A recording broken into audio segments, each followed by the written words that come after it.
Money, please. Oh, no, there's no money. Money, please. Money, please. Money, please. Ben, give her some money. It's easier. We all love ourselves our good old, selfless, altruistic, honest-to-goodness politicians. But are they on our side? Or do they belong to the other party?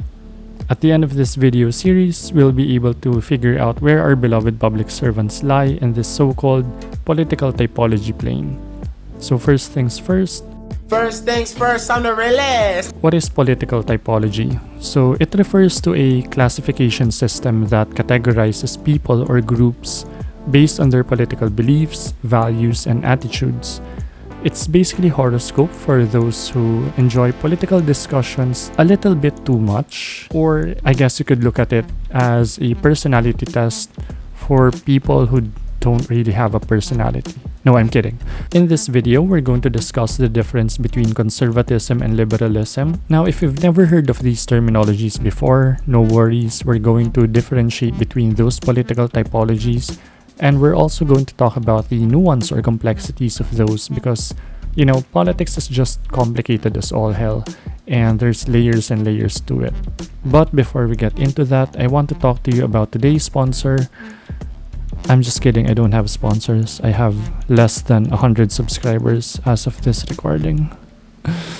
Please subscribe, please like my video, please comment. So anyway, in this video, we're going to talk about the labels that are being slung around the social media spaces or around the discussions both online and offline. So if you're more familiar with the Western types of discussions, you've probably heard of Democrats, Republicans, left-wing, right-wing, conservative, and liberal. But in the Philippines, you've probably heard more about just the Liberal Party. Also, maybe you've heard of DDS, Uniteam, Dilawan, Otso Diretso. Unfortunately, in the Philippines, most of those labels don't really make a lot of sense.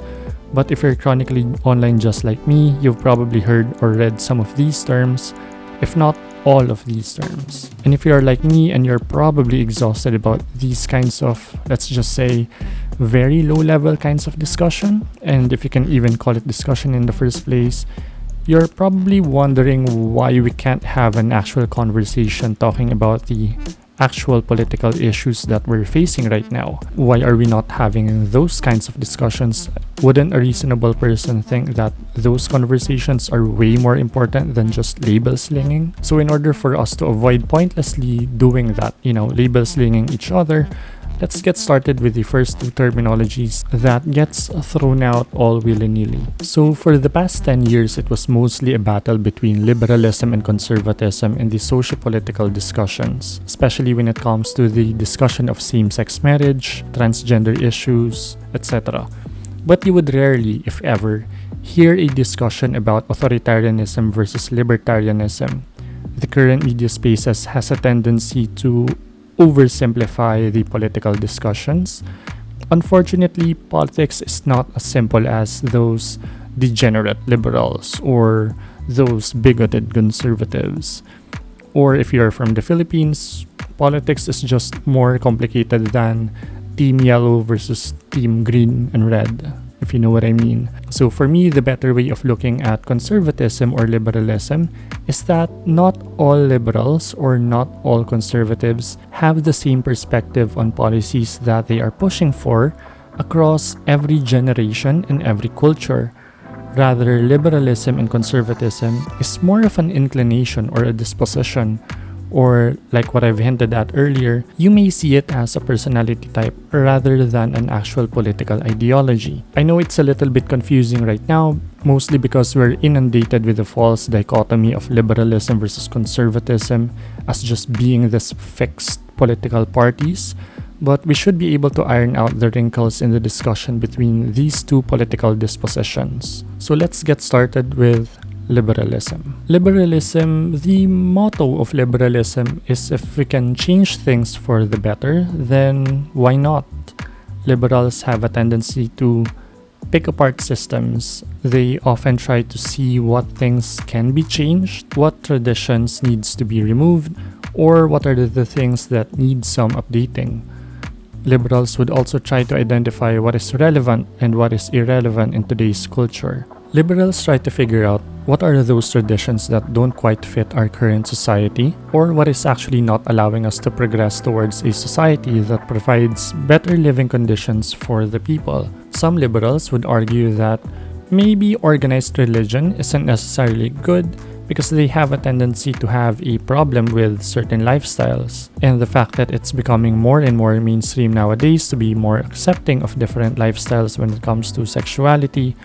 Thus, we can see a clash between religious leaders and some of today's liberals. Oh, and by the way, liberals are also great at analyzing current systems and how to make them more efficient. So basically, liberals tend to question the current political systems that are in place right now, and they try to come up with new systems that they perceive would serve themselves or the public better. And just to relate it really quickly with psychology, if you are familiar with the Big 5 personality traits, liberalism is oftentimes associated with having high scores in the openness to experience trait, and we'll contrast this with conservatism later on. Okay, now it's time to discuss the other side, which is conservatism. So conservatism, their motto is, if it isn't broken, then don't fix it. If it works, don't change anything. If you boil conservatism down to its core, what do you get? Basically, conservatives tend to preserve things. They conserve things, thus the name conservative, doi. They have a tendency to stick to tradition, and they seek to preserve the things, values, and principles, even infrastructures and systems that they perceive as good or useful for society. They also have a tendency to stick to doctrine or stick to a certain routine, preserve tradition, and preserve values. In the West, this would be things like the constitutional rights of the people, nationalism, and the American dream. In the Philippines, this would be something like family values such as respecting your elders, the value of resilience and hard work, and crab mentality. I'm just kidding. We don't do that in the Philippines. We don't do that here. Now, from the perspective of psychology, conservatives tend to score higher in the conscientiousness trait when taking the Big 5 personality test. Now, from a business perspective, liberals are the idea makers, they are the innovators and inventors. Then once the liberals come up with an idea, the conservatives then execute and apply those ideas, maintaining the systems where those ideas operate in, and continue to supervise the proliferation and the development of those ideas that the liberal come up with. That being said, conservatives and liberals don't necessarily have to be on each other's throats every single time. They can actually work well together if we can break apart this idea or notion that conservatives and liberals are diametrically opposed to one another. If you're wondering why you don't necessarily fit when it comes to the conservative versus liberal discussion whenever you hear it on a surface level, so there's this term called political homelessness. So this happens when you find yourself disagreeing with both the conservative and the liberal talking points in whatever country that you're in. Perhaps you want a more moderate solution or a less radical one compared to whatever the liberals or the conservatives are trying to push in your specific country. Or perhaps you just think that there's a much better solution that can be given to a specific socio-political or econo-political issue. Or maybe you just find yourself disagreeing as to who has to solve the problem in the first place. If it's the government, or if it's the churches, or if it's the private sector, or if it's something that each individual should just deal with themselves. The idea of welfare, it's not necessarily liberal, but it gets confused with liberalism because this is something that socialists push mainly in the United States or in Western countries.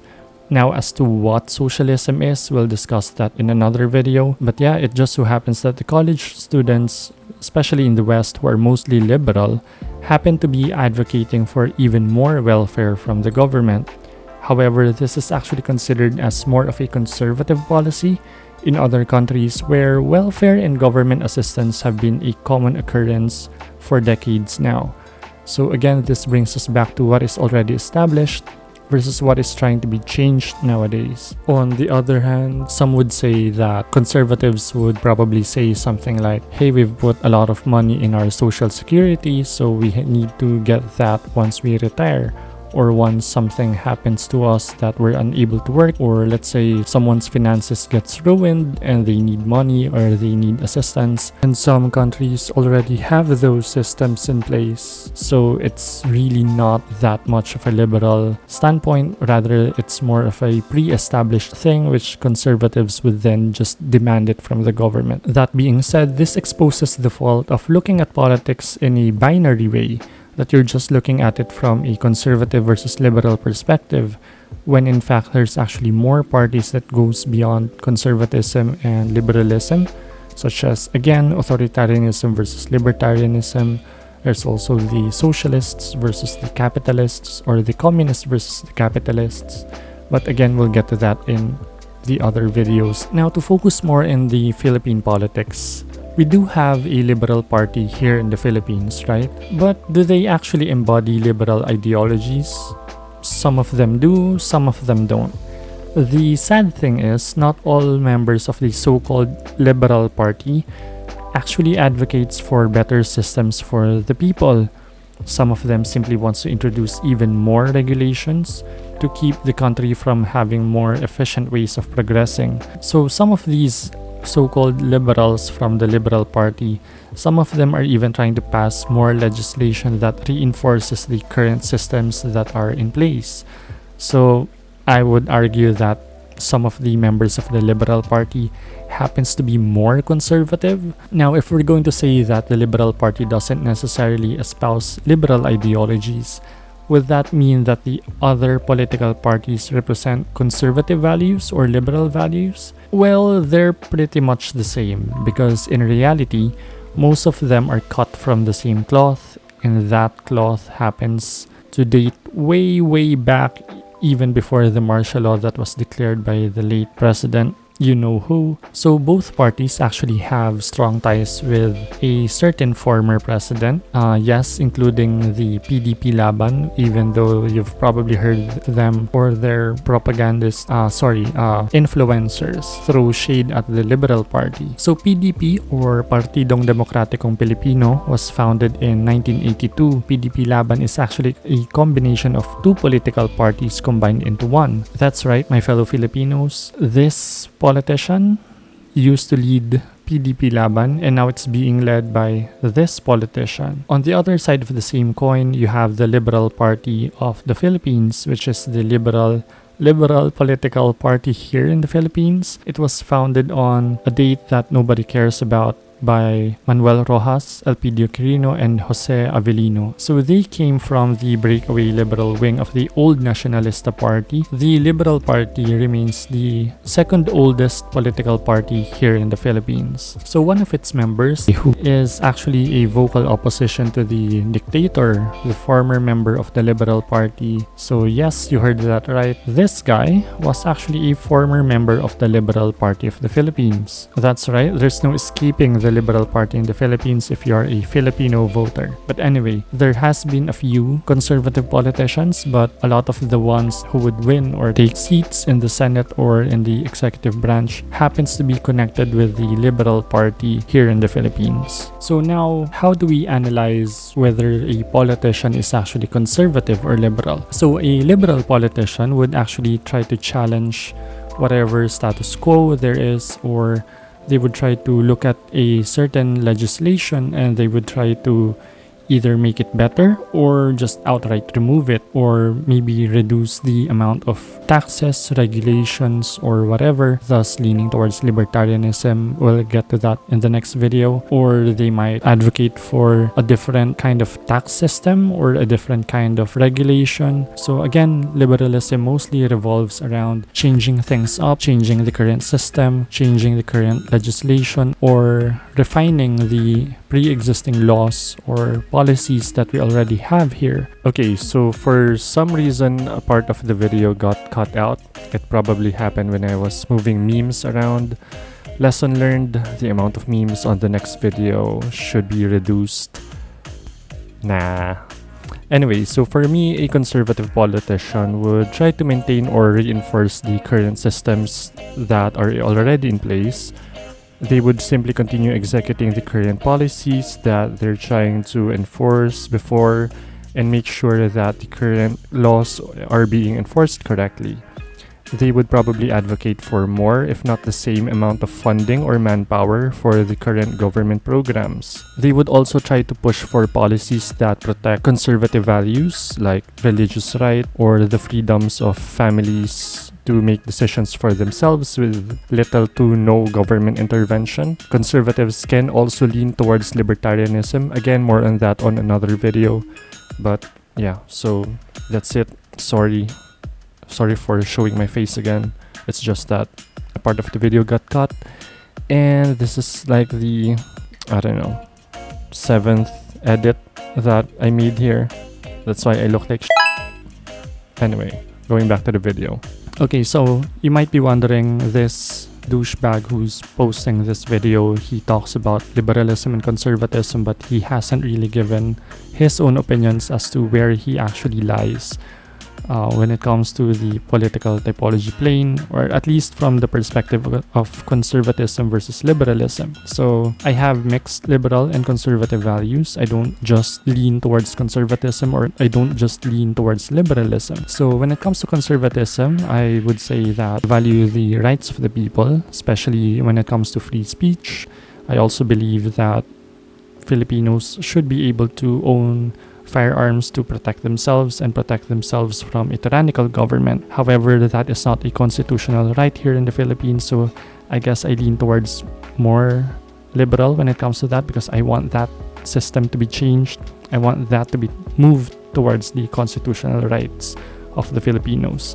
But anyway, so when it comes to free speech, I don't think free speech is actually a conservative or a liberal principle. I think it's actually enjoyed by both of them, so I guess it falls into another category, because it's in the nature of conservatives to protect free speech, and it's in the nature of liberals to actually exercise that right to free speech. I think it's something that both sides actually advocate for. Now, when it comes to economics, I guess I want a more free enterprise or free markets, because the current systems are just becoming more and more authoritarian, in my opinion. And I guess that would make me a liberal, because I would be pushing for a more libertarian standpoint.